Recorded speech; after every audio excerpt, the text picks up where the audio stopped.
Hello everyone. So now today we are going to see some of the applications of determinant. So first application is now we will find the area of triangle using determinant. Okay. So till now you have been finding the area of triangle if the three sides of triangle are this, that is x1 y1, x2 y2 and x3 y3. Okay. Then you can find the area of triangle using this formula. Till now we were using this form. Now let us see how to find the area of triangle using determinant. Okay. So now you can find the area of triangle with these three vertices using determinant as what?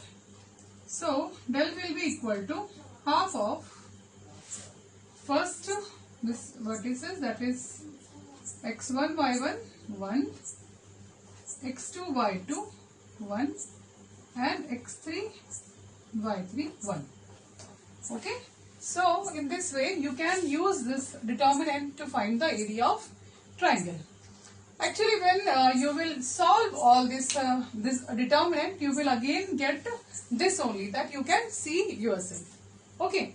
So now one more thing I want to tell you is that see this point you all have to note that you all know that area of triangle means it is a positive quantity, but when you will solve this determinant you may get negative value also, because determinant may have positive or negative value but area is always positive. Okay.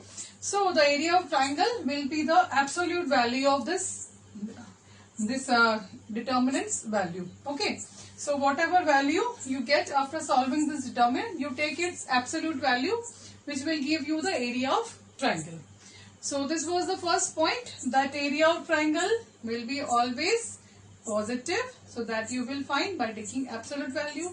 Second thing, let us assume that you are to find any of the vertices which is not given to you. And if the area is given to you, then how you will find? See, let us assume that you have a triangle like this, x1, y1, x2, y2 and x3. In place of this y3, you have some coordinates, say k. If you don't know the value of this vertices, this k, then you can find its value by putting in this formula. Okay. But here you can see that this value, whatever you are finding, the area of triangle is positive. Okay. But this determinant may have negative or positive value, isn't it? So whenever you want to find the coordinate of this, any of this this vertices, then you have to take both positive and negative signs. So you will be taking what? So you are given, let us suppose the area of any triangle is given to you, that is 4, and that is equal to half of this. You are going to solve this. Okay. So whatever you are getting here after solving, then you will be taking both plus and minus sign of 4, and that is equal to half of whatever value you are getting, because this determinant may have negative or positive value. Okay. Is it clear to you? Yes. So you can solve examples based on this. Now one more thing is that if one more application of this determinant is that if you want to show that any 3 points are collinear. Okay. So you know that this is a line with some coordinates x1, y1, x2, y2, x3, y3. If you want to show that these 3 points are collinear. Collinear means they are lying on the same line. So that means obviously they are the triangle formed by this the area of that triangle will be 0, because when this line, these points are in the same line, then this triangle, then no area. Okay. So if you want to show that if any 3 points are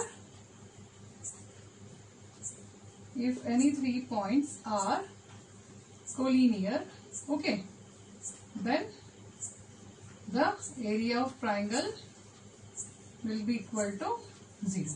Okay, so in order to find or in order to show that these 3 points are collinear, you just have to find the area of triangle, and that is you will be getting equal to 0.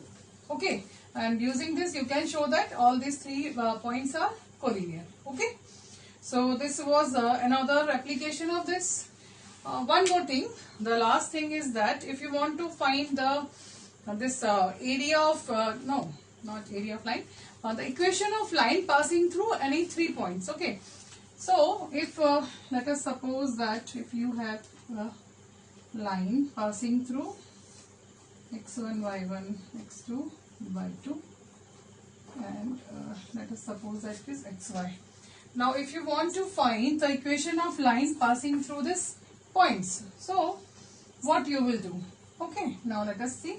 So when you find the area of this triangle using this determinant, what you do? You take x1 y1 x2 y2 1 1. Okay, now you have to find the equation of line passing through these points, so that means it will be xy and this will be 1, and as these three we have to find the equation of line passing through this point, so it will be equal to 0. Is it clear? So this is another application of this determinant, that if you want to find the equation of line passing through these points, you can show it by using this form. Okay, is it clear? So now using this some of the applications, let us come to this exercise 4.3. So exercise 4.3, question number 1 is what? See, so find the area of triangle with vertices at the point given in each of these cases. Okay, so now let us come to this exercise 4.3. So exercise 4.3 is first question. Find the area of triangle with vertices at the point given in each of the following. So you can solve any of this. Area of triangle will be half of x1 y1 x2 y2 x3 y3 and 1 1 1. Okay, so now you solve this. In this question you have x1 y1 means 1 0, x2 y2 that is 6 0, and x3 y3 that is 4 3 and 1. Okay, so by using this formula you can get the area of triangle. Now come to question number 2. These remaining parts are same, that you can do yourself. Now come to question number 2. So it is show that the points A, B and C are collinear. Okay, so what you have to show? That if any 3 points are collinear, then area of triangle is equal to 0. Isn't it? Okay, so now